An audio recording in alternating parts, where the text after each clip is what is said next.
Everyone. तो today हमारा topic है फ्लू यानी कि इन्फ्लुएंजा। अब इसके बारे में हम चर्चा करते हैं। तो सबसे पहली बात, इस समय जो मौसम चल रहा है लाइक रेनी सीजन है, आफ्टर दैट सर्दी आने वाली है। सो इन कंडीशन लाइक इन सीजन्स में जो सबसे ज़्यादा डिजीजेस देखने को मिल रहे हैं, लाइक वायरल कंडीशंस देखने को मिल रही हैं। तो बारी बारी से हम इसी पे चर्चा कर रहे हैं। जैसे कि अभी आप लोगों ने पिछले लेक्चर में मम्स के बारे में आई थिंक समझा होगा।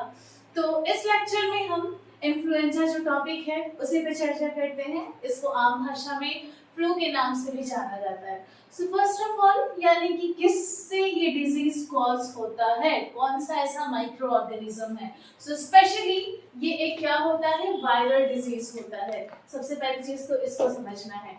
और ये भी क्या होता है, तीव्र संक्रामक रोग होता है। अब किसकी वजह से होता है, तो आप लोगों को एक फैमिली का नाम याद रखना है जो कि क्या है, ऑर्थोमाइक्सोविरिडी। ठीक, आगे की तरफ बढ़ते हैं। यानी कि इस कंडीशंस में, जैसे कि आप लोगों ने मम्स में चर्चा किया, देखा, समझा कि पैरोटिड ग्लैंड अफेक्ट हो रही थी। आफ्टर दैट धीरे धीरे अगर कंडीशन सीवियर हो रही थी तो वो अदर रीजंस को इफेक्ट कर रही थी। उसी तरीके से यहाँ पे प्राइमरली ये श्वसन तंत्र जो हमारा होता है, लाइक रेस्पिरेटरी जो रूट्स मार्ग होते हैं, उसको क्या कर रहा है, ये अफेक्ट करता है। और उसमें भी कुछ स्पेशल ऑर्गन्स हैं, जैसे कि मैंने आप लोगों के लिए कुछ नाम मेंशन किए हैं जो शुरुआती फेज पे ये अफेक्ट होते हैं। जैसे कि नोज हो गया, थ्रोट हो गया, ब्रोंकाई हो गया। और कंडीशन अगर समय के साथ साथ धीरे धीरे और सीवियर हो रही है तो वहां पे लंग्स भी अफेक्ट हो जाते हैं। अब लंग्स अफेक्ट हो रहे हैं, सो कंडीशन आगे चल के वहां पे चांसेस हैं कि पेशेंट को ब्रोंकाइटिस कॉज हो जाए। ठीक, वो हम आगे बात करेंगे। चलिए आगे की तरफ चलते हैं। तो यहाँ पे हम चर्चा करते हैं। अब आपको फैमिली पता चल गई है कि ऑर्थोमैक्सोविरिडी है। अब इसमें जो सब टाइप्स होते हैं उसमें भी A, B एंड C का नाम आता है। सो एक प्रॉपर टेबल बना हुआ है जहां से आप लोग होस्ट और किस उम्र के लोगों में ये कंडीशन सबसे ज्यादा देखने को मिलती है उसके बारे में हम चर्चा करेंगे। So type A, type B and type C इसके द्वारा हम पता करते हैं। तो जो टाइप ए इन्फ्लुएंजा वायरस है, जो कंडीशन है, उसके जो होस्ट का काम करता है वो ह्यूमन भी है, एनिमल्स लाइक पिग्स हैं, हॉर्सेस हैं, ये हो गए। और बर्ड्स भी क्या करती हैं, यहाँ पे होस्ट का काम करती हैं। जैसे कि अगर आप नॉर्मली हम बात करें इन्फ्लुएंजा के फैलने का, तो आप लोग आम भाषा में सुने होंगे ह्यूमन, जानवर एंड पक्षी होते हैं। बट यहाँ पे थोड़ा सा हम डिफरेंशिएट कर रहे हैं in between type A, B and C. इस चीज को आप लोग याद रखिएगा। आफ्टर दैट अगर हम बात करें टाइप बी की, तो यहाँ पे आप देख सकते हैं ओनली जो ह्यूमन है वही होस्ट का काम करता है। But in the case of type C, वहां पे ह्यूमन एंड एनिमल्स ये दोनों क्या करते हैं, होस्ट का काम करते हैं, यानी कि रोग को फैलाने का काम। आफ्टर दैट अब हम थोड़ी सी चर्चा करते हैं कि type A, type B, type C. अब इन तीनों में कौन कौन सी ऐसी एज ग्रुप है जो सबसे ज्यादा इफेक्ट होती है। तो टाइप ए में अफेक्ट करता है यंग पीपल्स को, वहीं टाइप बी में एल्डरली लोग अफेक्ट होते हैं, और टाइप सी में जो सबसे मोस्ट कॉमन है, छोटे बच्चे जो चाइल्ड हैं।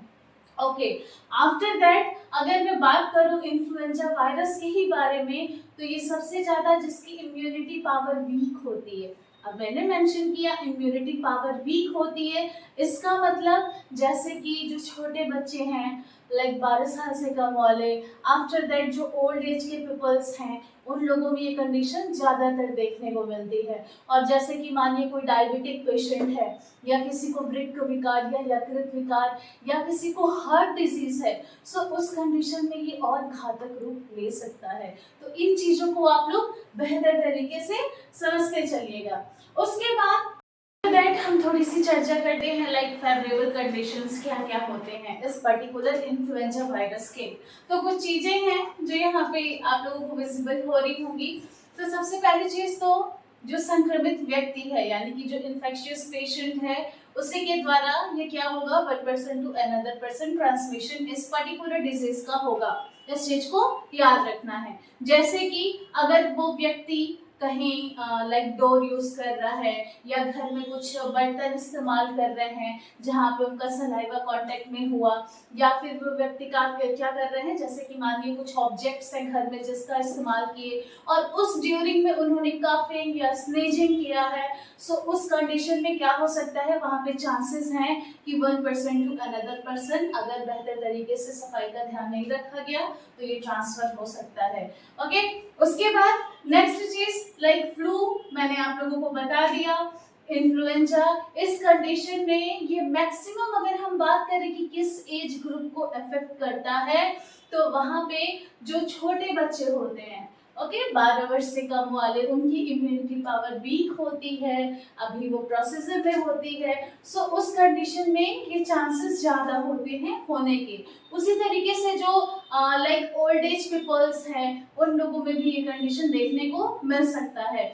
आफ्टर दैट जैसे कि कोई पेशेंट है उसको हार्ट डिजीज है तो वहाँ भी ये रिस्की हो सकता है, किसी को वृक्क विकार है, यकृत विकार है, ये सारी कंडीशंस में क्या है, सिवियरिटी का रूप ये पर्टिकुलर डिजीज ले सकता है।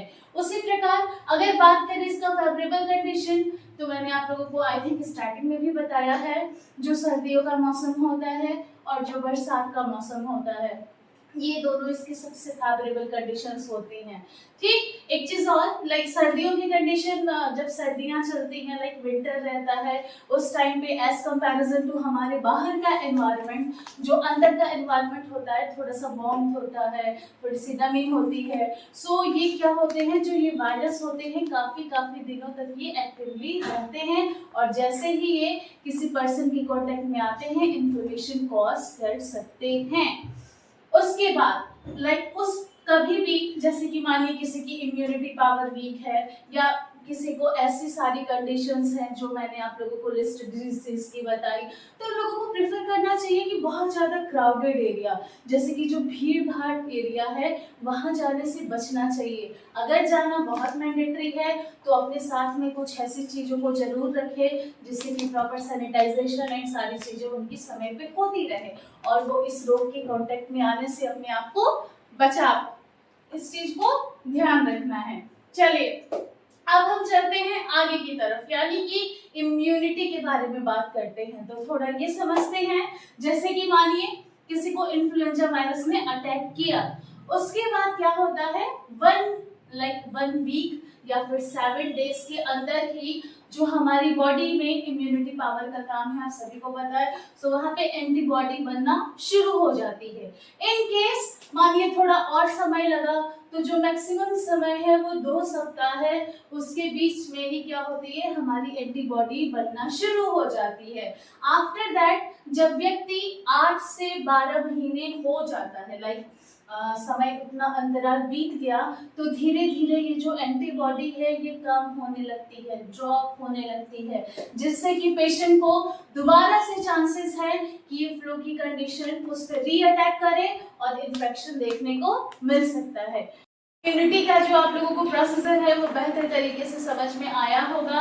अब ये टॉपिक खत्म नहीं हुआ है, इसके बारे में हम डायग्नोसिस पे चर्चा करेंगे, ट्रीटमेंट पे चर्चा करेंगे। ओके, सो आज इतनी ही लेक्चर थी। अगर वीडियो अच्छी है तो लाइक शेयर कमेंट जरूर कीजिएगा।